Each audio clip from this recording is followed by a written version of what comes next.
My mother was a nun. She was a nun and a nurse who worked with lepers in Malawi, Africa. My father was a Franciscan brother who taught history to Catholic boys in Brooklyn and wore the robes and was like the lost Jedi of Flatbush. And I grew up admiring Jesus the way anybody admires mom's first husband.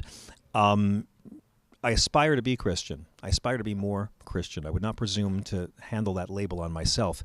Christianity is under attack in America, and it has always been under attack by the same group, people who declare themselves Christians and actively work against everything Christ talked about.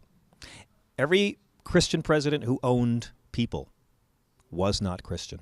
Now, technically, we could split hairs on this on anything and say that no one's Christian for any reason, and I'm of the opinion there's only been one Christian, and he died on the cross, and he was the first innocent, brown-skinned, famous person to ever get the death penalty, because he was.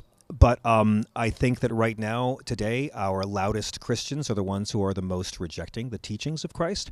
For a lot of right-wing America, the Bible consists of the book of Leviticus and the book of Revelation duct tape to the entire Left Behind series.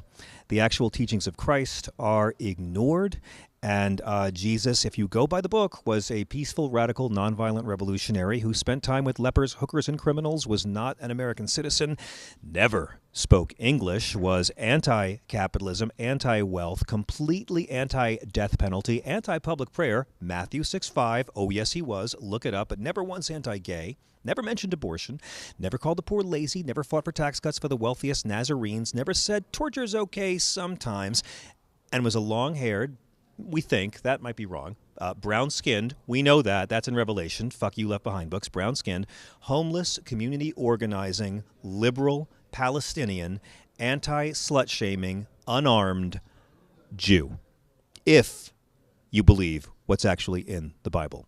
Our problem now is we have Christians who think a talking snake is literal fact, but Christ saying love your enemies was just him being all metaphorical and shit.